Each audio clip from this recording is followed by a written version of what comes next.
All right, welcome back to Just Car Guys, the show where me and my dad talk about the latest car news and some of the crazy car stories from this week. Starting off here, Porsche has confirmed that we will be getting a Macan electric SUV in 2023. Bring it. Yes, the battery electric SUV will be sold alongside the gas version and not replacing it. So they'll have both options. And it will ride on that same premium platform electric system that we were talking about earlier that they're co-developing with Audi, and same with like the Taycan and stuff like that. Taycan? I don't know. What do you think? Is it Taycan or Taycan? I'm going Taycan. Oh, I'm going Taycan. Sounds better. Unfortunately, Porsche is still keeping the performance specs a little secret, but they did say that the electric Macan will be able to top the Taycan's driving range, which is currently 227 miles. This photo was crazy. Goodness, Look at nuts. all that testing equipment. Like, I don't even know how you keep track of all that stuff. It's crazy. Look, it's all the technical stuff, and then they've got like a Harbor Freight ratchet strap holding down the top part there. See that? Yeah. The US will likely come with just one battery option, which is the long-range extended version, but they are prepared to do two if they see it needed. Well, if it's already got the further extended range than the Taycan, like, what's the point? Hey, can we talk about the front bumper I was just about for a to second? say, So in the article, they did say something about that. They're not sure if that's just for testing purposes, like it's some sort of radar or something.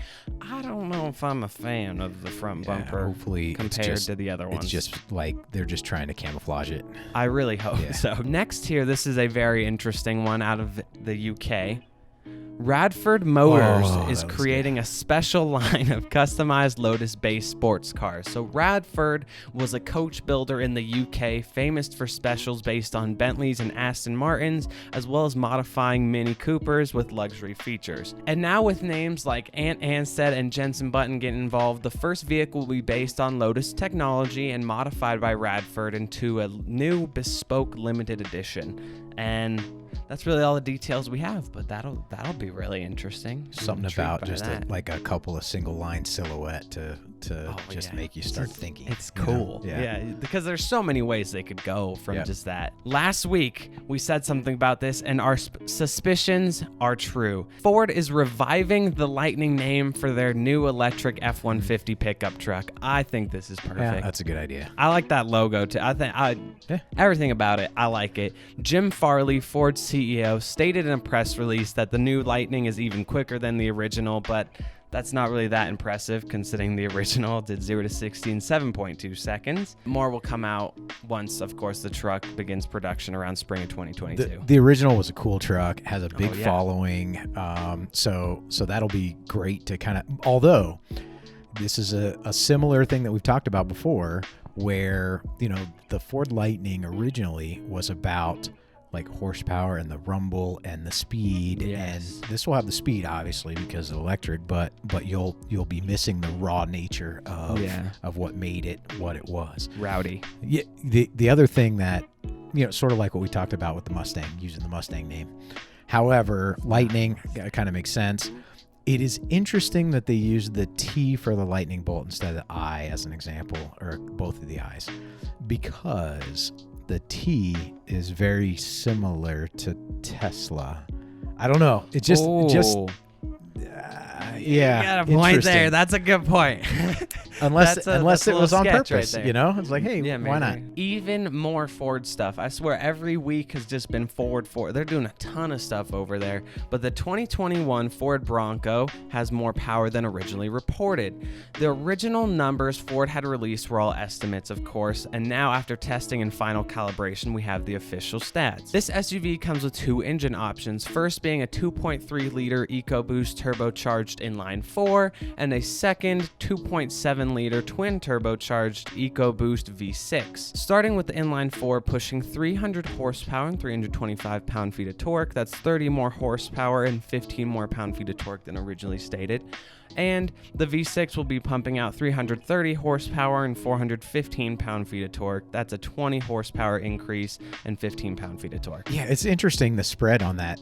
The 4-cylinder has 300 horse and the 6-cylinder has 330 really horse. Yeah, I was thinking the same thing. interesting. I bet when it finally comes out, there's going to be a larger spread between the two. Otherwise, what's the point? All these new numbers are based on using premium fuel. On regular, the V6 makes 315 horsepower and 410 pound-feet of torque, and the inline 4 with 275 horsepower and 315 pound-feet of torque.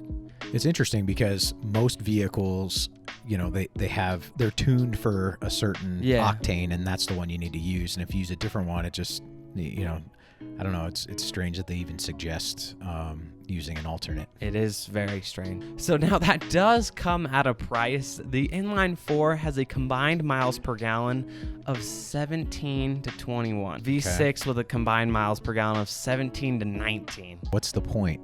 Like if the mileage isn't any better between one or the other. I think it's torque. The torque is different. I don't know. It's got almost 100 more pound-feet of torque. Yeah, that's where it's at. Honestly, I think these look excellent. I'm just going to touch on something we said last week as well. The Bronco Sport was a terrible launching idea, and they should have started with this and the Bronco Sport together. Or just started with this and then introduced the Bronco Sport for people who didn't want something as big or couldn't afford it. But like this thing, at least from the photos, looks outstanding. I still want to see it in person because agreed. The other one was definitely disappointing. Extremely. But that thing, it looks really cool. It looks cool. And look at that interior too. And I'm pleased that they're doing it because Jeep, let's be honest, Jeep has run away with that whole market. Oh right? Yeah, they've got it at the moment. So the one thing that can keep Jeep innovating and keep them on their toes would be some competition. Yes. Right. And now all of a sudden we've got a Hemi Jeep. Right? Yeah. Now all of a sudden, so like those kinds of things are what keeps them motivated to advance the brand. 100%. So this next one is weird. French automaker Delage has returned nearly 7 decades after closing its doors.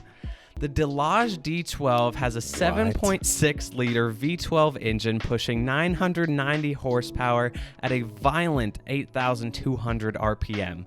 This thing is ridiculous. So here's kind of the part that I don't understand. The road-oriented version comes with a 110 horsepower electric motor, and the 200-pound lighter track-focused D12 Club comes with a 20 horsepower electric motor. So it's a single seat in the center? Is that that's what it looks like? Look at how you get in that thing. Awesome. I think that would be so cool. Let's be honest. How can, if it was me, I would figure out how to get another 10 horsepower out of that thing. To be able to say you got 1,000 horses instead of 990. Come on. 990? That is so lame. Yeah, I don't know. It's not lame. It's 900 horses. But you need to get, you're so close. You got to hit the 1,000. Or you get it all the way up. It's 999. Then they know you're trying to be honest, right? Yeah, there you go. Then that works. So according to Delage, D12 drivers can also create their own drive modes with up to 432 possible configurations. Nah, that's okay. I don't know how too much. They expect that to work. Much. Oh yeah, because it'll take you, especially knowing guys For like me, you and me, forget it. we would take months. I mean, I trying like to the figure customization piece for sure, but it's too but complicated. If you have too many options, then you will never wait. I think setting number 2 is better than what? No, wait, what? Yeah, no. Delage estimated that the 3,064-pound D12 GT rockets from 0 to 60 in just 2.6 seconds and tops out at 224 miles per hour. They plan to make just around 30 D12s, being sold at around $2.5 million US. Wow. So if you got a lot of money, oh man, maybe look at that steering wheel. It's crazy. What's strange to me is like all the touch screens that are in there. Buttons on the steering wheel. I kind of like that. It's unique. It's different. Yeah. I'm wondering on the lock to lock turns, like how far, how sensitive the steering is. Oh yeah. Because if you got to hold the control. Yeah. Well, no, not just that, but you got to cross over your arms to do a full lock, or is it? Oh yeah, because that's kind of you're not going to pass it over, right? You're not going to go one hand over the other the way that's set. So that also seems like a precarious place for the headlights and the hazard lights. I feel like I would hit those on accident all the time and flash people. I don't know. It seems like Seems like 900 horsepower. Hit a button. Yeah, it almost looks like the button for like a gun on a in a fighter jet or something. Oh yeah, well like, see, that would be really cool if they had like some sort of overboost, and then the top of it you flip the cover, and that would be sick. So one of the things that they maybe should have done was put the turn signals there. You can see the turn signals are up higher. Right? That is a good point. So you have to lift your hand. Those? You have to lift your hand off of the steering post, we'll call it. Go behind to push the button. Now, you got the turn signals on the steering wheel in a Ferrari, but it's right and they're right there. So that would have been a natural placement right by your thumb to do the turn signal. That would have made way more sense. I agree with kind of strange. I agree with you on that 100%. So next here we go from really cool to really boring. Mercedes has released more details about their ever expanding EQ line. This week we got images and more details about the production version of the EQT concept, which I mean, for a minivan, it has the. I would have that. Some of it's got to be in the photography because it does make it looks very sleek. It looks good. Yeah. The way the light's shining off of it, they did a nice job smoothing it out, and then I mean the interior though, Mercedes. If I could say anything about Mercedes that I just love, that I wish every interior by far, they just look fantastic. I'm not sure how I feel about the blue shiny chrome looking trim pieces. Do you think it's actually I guess it is blue, huh? It is blue. I didn't know if it was reflecting light or something. It is blue. But it's blue. I don't mind accents. The white is gonna be, it'll be white terrible, for like a day. So maybe a different color. I agree. This thing is capable of seating up to 7 in 3 rows with shiny luxury materials and practical dual sliding doors. The EQT and T-Class aims to fulfill the need of non-commercial customers with small and upscale vans. Is it strange to you that they've actually got like a shifter in there instead of just push buttons? I'm like surprised, it's a Mercedes, especially nowadays. They're not going to put a stick in there, right? So it's not like in the new GT3, right? You got a stick, whether it's the PDK or which I love that it looks exactly the same. And it's cool, but I don't know. It's just interesting that in a car like this, you would have that. So next here we have the first look at the new Volkswagen Tiguan. The 2022 Volkswagen Tiguan is here and is getting a mid-cycle refresh. The most notable changes applying to the exterior and interior, with a significant overhaul pushing the SUV towards a more premium feel. I like these things. Yeah, I'm gonna be honest. I think they look pretty good. So they've also revamped the trim structure, the base model being the S, followed by the SE, SE R-Line Black, and SEL R-Line. There have also been no changes under the hood, with Volkswagen keeping the turbocharged 2-liter 184 horsepower and 221 pound-feet of torque engine and an 8-speed automatic transmission. This also includes Volkswagen's IQ Drive driver assistance system and is available on every trim level at SE and up. This includes active blind spot monitoring with rear traffic alert, lane keeping assist, adaptive cruise control, travel assist, and emergency assist. As far as price goes, Volkswagen has not released any numbers, but it is predicted to start a little higher than the current base Tiguan, being offered at $25,965. The new 2022 Tiguan goes on sale this fall. Honestly, one thing that is intriguing to me, I feel like as just the car market and new cars progress, they keep getting cheaper.